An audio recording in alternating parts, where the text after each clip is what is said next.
भक्ति की वाणी 473। विवश न कर, वश कर कि वशीभूत हो जाओ। विवश न कर, वश कर कि वशीभूत हो जाओ।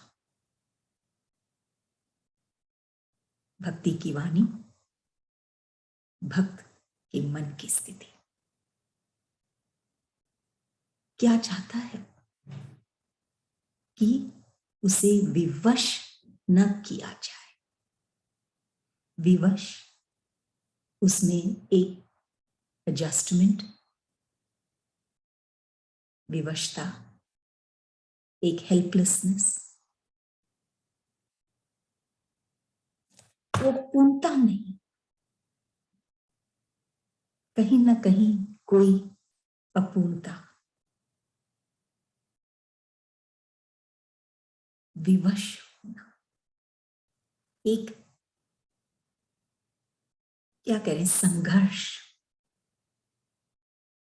जिसमें भक्ति में तो हमको गुरुदेव क्या समझाते हैं कि भक्ति तो कुछ नहीं, बहुत सहजता से खिलना है, जैसे वो फूल। वही भक्ति है, स्वतः ही खिलती है, खिलाने वाला खिलाता है,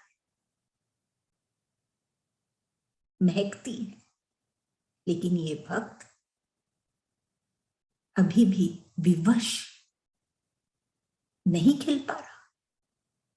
क्यों? तब वो अपने इष्ट से कहता है, मुझे विवश न कर। ये विवश की स्थिति प्राय हम देखते हैं कब आती है, जब हम सीमित हो जाते हैं, संकीर्ण हो जाते हैं। हमारे भीतर के भाव, जब हम स्थूल शरीर से ऑपरेट करते हैं कि मैं भक्ति की राह पे चल रहा हूं, तो मुझे ये अनुष्ठान करना है, ये पूजा, ये वो, ये सब करना है। इससे वो विवश हो जाता है। वो खुल के इष्ट को पाता नहीं, क्योंकि वो इसी में, कर्मों में फंस जाता है, वो विवश हो जाता है। तभी कहता है, विवश न कर कि मैं ऐसे कोई राह अपनाऊं तुझे पाने के लिए। मुझे विवश न कर, ऐसे मैं करता हूं लेकिन मैं तुझे पाता नहीं, और बेचैनी होती है। वश कर, मुझे तू विवश मत कर, तू मेरे भीतर के हृदय को हर ले, बस जा उसमें, वश में कर ले, कि वो भक्त का हृदय और वो इष्ट का हृदय एक हो जाए। वश कर कि वशीभूत हो जाओ, कि मैं तेरे साथ ही समा जाऊं, तेरे में ही समा जाऊं। अलग से विवश होने की कोई आवश्यकता नहीं, कुछ करने की कोई आवश्यकता नहीं। करने में विवशता है, क्योंकि कभी कमती होगा, कभी बेसी होगा, उसमें विवशता है। लेकिन जब हम सीधे इष्ट से जुड़ जाते हैं, उसके वश में आ जाते हैं, तो कोई विवशता नहीं रहती।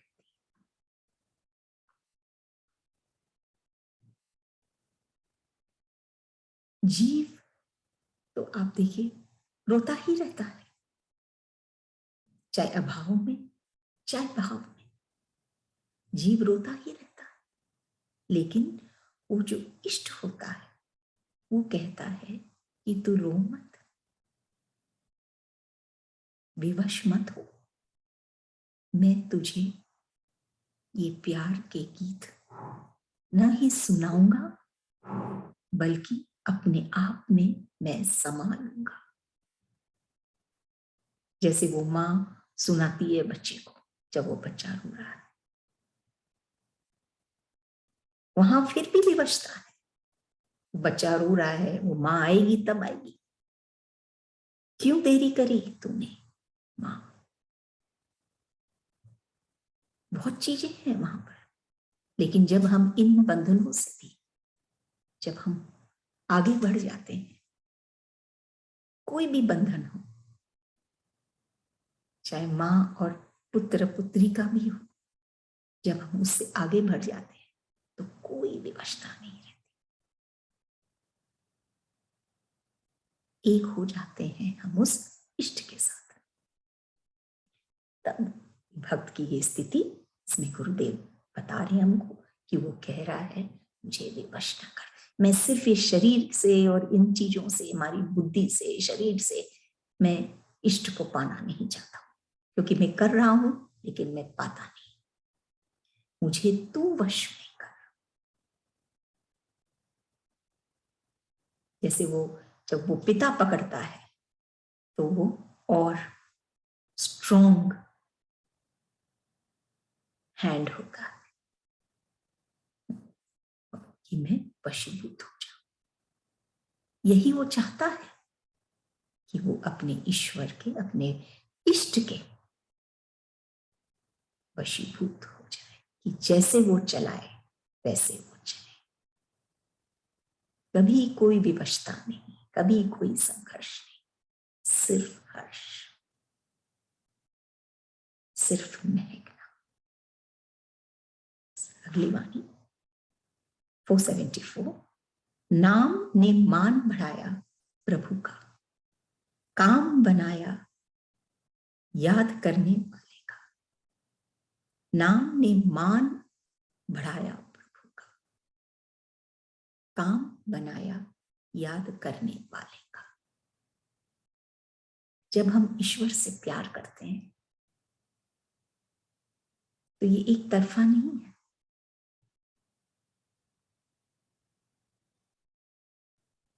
ऐसे तो ईश्वर ही है जो स्थित है इस सकल ब्रह्मांड में, लेकिन छिप गए हैं कहीं, भूल में पड़ गए हैं, नजर नहीं आ रहे। लेकिन जब वो संत नाम लेता है, संत जब वो नाम लेता है उस ईश्वर का, तब वापिस इष्ट ईश्वर उजागर होते हैं और उनका मान बढ़ता है। कैसे? क्योंकि वो संत के भीतर उनका दर्शन हम पा सकते हैं।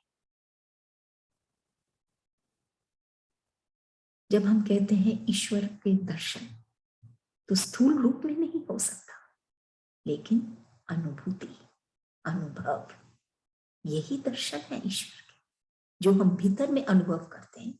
तब हम कह सकते हैं कि दर्शन दो, दर्शन पाए अपने भीतर। तो नाम ने मान बढ़ाया प्रभु का, कि जब वो संत ने नाम लिया, उससे जो ईश्वर इतने महान होकर, जिनकी महिमा कैसे आप शब्दों में बयां कर सकते हैं, ऐसे ईश्वर की महिमा जब संत नाम लेता है तो इस सकल जगत के सामने आ जाता है, ईश्वर का मान बढ़ता है। लेकिन सिर्फ ईश्वर का मान बढ़ता है ऐसा नहीं, जिसने नाम लिया उसको भी वो तृप्ति, वो संतोष, उसका भी काम बनाया याद करने वाले का, उसका भी सब कुछ, उसके बाहर की दुनिया, उसके भीतर की दुनिया, उसका जीवन, हर चीज एक ट्रैक पर। कौन सा ट्रैक? सिर्फ आगे बढ़ने का ट्रैक, की ओर बढ़ने लग जाता। तो नाम ने मान बढ़ाया प्रभु का, काम बनाया याद करने वाले का। फिर उसके मन में कोई अभाव नहीं, कोई उसके जीवन में कष्ट नहीं। एक शायद पहले चर्चा की है, जब हम एक चंदन की लकड़ी है, लकड़ी तो दिखती है साकार में, ये चंदन की लकड़ी उसका साकार, लेकिन वो चंदन की जो खुशबू है, जो महक है, वो निराकार है, दिखती नहीं लेकिन है। तो साकार के साथ निराकार जुड़ा है, साथ साथ है। फूल साकार, उसकी महक निराकार, साथ साथ जुड़े। लेकिन इंटरेस्टिंग बात ये है कि अगर हम ईश्वर को देखें, कृष्ण को देखें, भगवान को देखें, तो उनका साकार रूप दिखता नहीं, जैसे वो चंदन का या वो फूल का, उनका साकार रूप दिखता नहीं, लेकिन उनका निराकार रूप जो उनका स्वरूप है, उसके हम दर्शन जरूर कर सकते हैं हमारे हृदय के अंदर, उस अनुभूति से, उस अनुभव से। तो कृष्ण का साकार रूप नहीं नजर आता, लेकिन स्वरूप, निराकार रूप का हम दर्शन कर सकते हैं। और इन चीजों का साकार रूप नजर आता है, निराकार नहीं नजर आता। कितना खास तत्व है ये ईश्वर, उनका स्वरूप, कि जो निराकार है, जो दिखता नहीं, जो सूक्ष्म, अति सूक्ष्म है, या कुछ भी हम कहें, फिर भी उसका हमको अनुभव होता है। ये जो विशेष ईश्वर की जो स्वरूप है, ये हमको हमारे गुरुदेव या संत गुरु आगे हमारे लिए, वो खुद इस चीज का अनुभव करते हैं। तो जब हम उनके समक्ष बैठते हैं, उनके पास जाते हैं, तो हम भी उस स्वरूप का आनंद ले सकते हैं। जैसे वो समुद्र के तट पे जाने से वो शीतलता तो पाएंगे, वही चीज। और वहां जो बैठ गया, वो बालू हमेशा तर ही रहेगा। समुद्र के बगल में जो स्थित है, तो नाम ने मान बढ़ाया प्रभु का, काम बनाया याद करने वाले का। दोनों ही बहुत कुछ पा जाते हैं, भक्त और भगवान दोनों अलग है ही नहीं, एक ही है। लास्ट सब बंधनों से अगर हम हट जाएं, वो असीम की तरफ जब हम, तब वो एक ही बात है, चाहे इष्ट हो, चाहे हमारे गुरु। अगली वाणी 475। कल तक विकल था, किंतु आज सकल में तुझे पाया, सब कुछ पाया, विकलता अब सबलता थी। कल तक विकल था। बहुत तरह की विकलताएं हैं संसार में, यहां मेंशन नहीं किया गया है। हो सकता है भाव में कि मैं कब ईश्वर को पाऊं, कैसे पाऊं, कैसे वो आनंद पाऊं। हो सकता है अभाव, बहुत सारे विकार हैं, बहुत सारी विकलताएं हैं, बहुत सारे चिंताएं हैं, बहुत कुछ है जीवन में। तो कल तक विकल था, आज भक्ति में रम रहा है,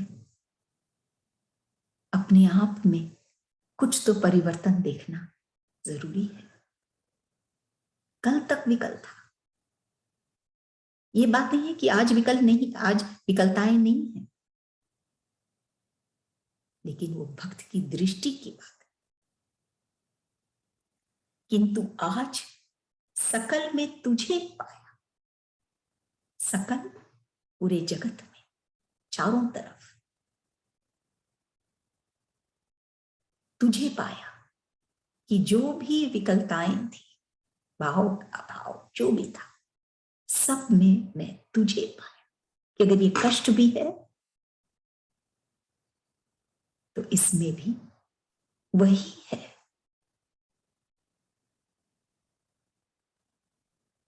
अगर वो परीक्षा ले रहा है तो परीक्षा को पास करने की शक्ति भी वही देगा।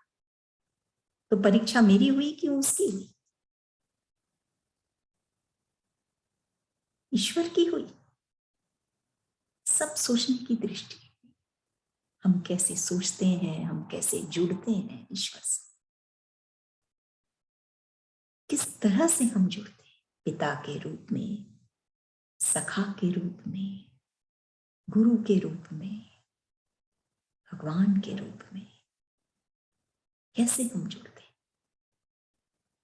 अगर वो परीक्षा लेना चाहता है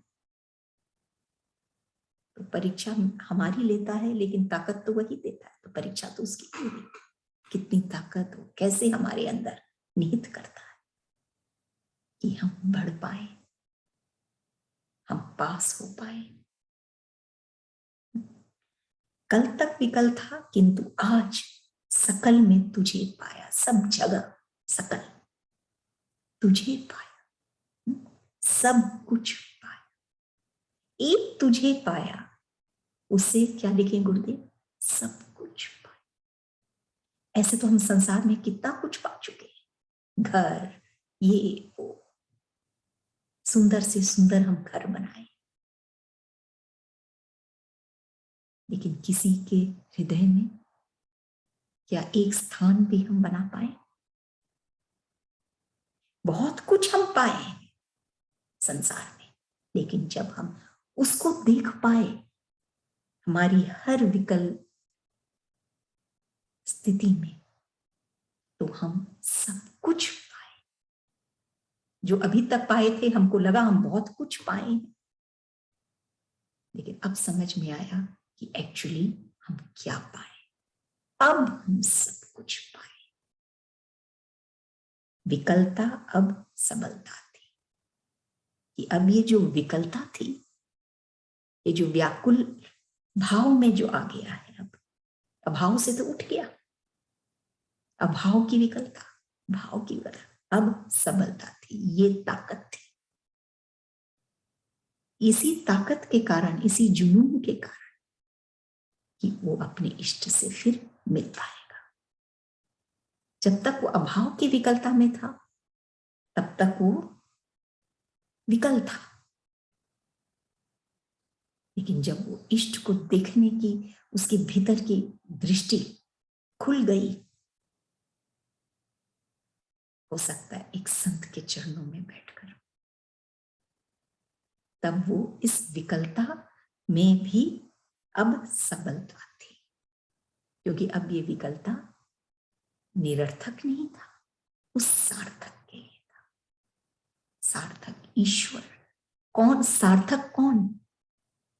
जो सार का अर्थ जानता हो, जो सार है, जो एसेंस है जीवन की।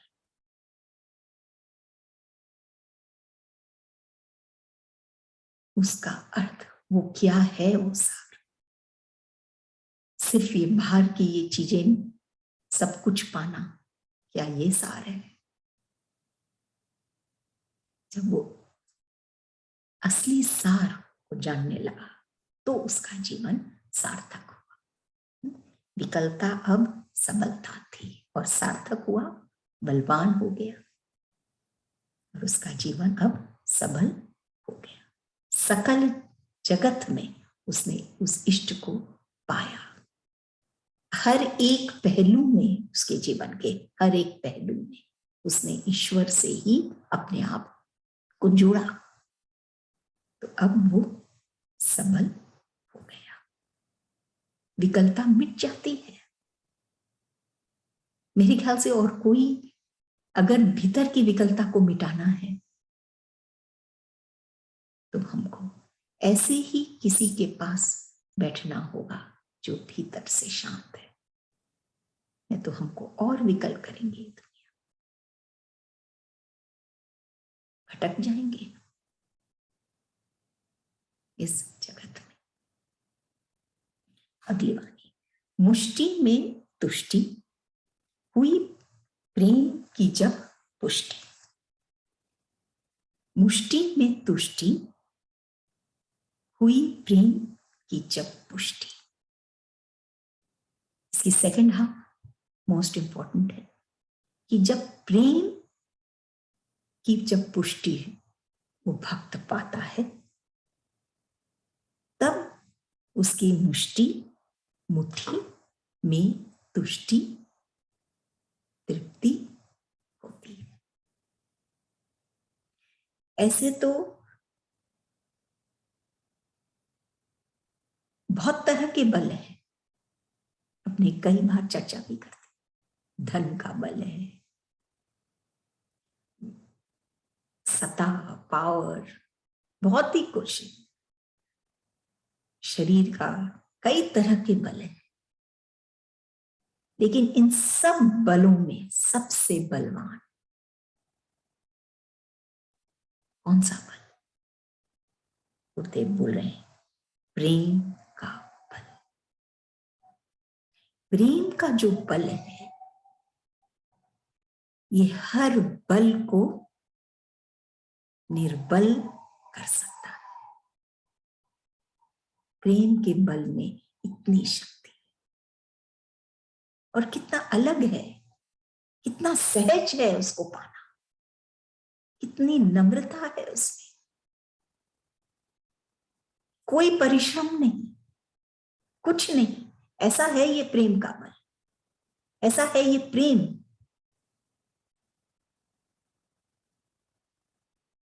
जब हुई प्रेम की जब पुष्टि, जब प्रेम का जब वो ताकत पाता है, तो मुष्टि, उसकी मुट्ठी में तुष्टि, संतुष्टि रहती। नहीं तो और कोई सब पा लेता है वो, मान सम्मान, लेकिन फिर भी वो तृप्त नहीं, फिर भी उसके मन में अभाव, फिर भी उसके मन में और कमी, व्याकुलता, हताशा, निराशा। लेकिन जब वो प्रेम का बल पा लेता है, और प्रेम का बल कहां पाएगा? जिसके पास है उसी से ही।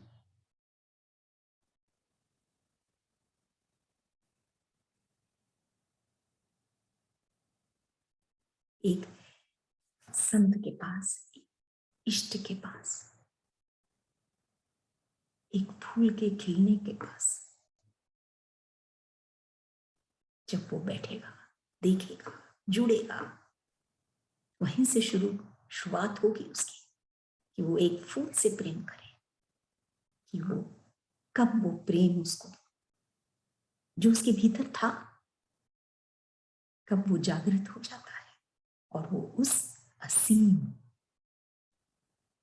अनंत प्रेम में एक हो जाता है। आज हम जैसे हैं, हम जहां हैं, जो हमारी स्थिति है, हमारी जो दुनिया है, हमारा जो जीवन है, अगर आज हम संतुष्ट नहीं हो पाएंगे या तृप्त नहीं है, तो कल भी नहीं हो सकेंगे। क्योंकि सिचुएशन बदलने से तृप्ति बदलेगी, हमारी मन की स्थिति बदलेगी, ये जरूरी नहीं है। हमको आज ही अपने आप को बदलना जरूरी, न कि परिस्थिति को। अगर आज हम जहां हैं हम खुश हैं, हमको समझ में आ रहा है, क्यों? क्योंकि हमको वो दिख रहे हैं। धीरे धीरे हम और गहराई में जाएंगे,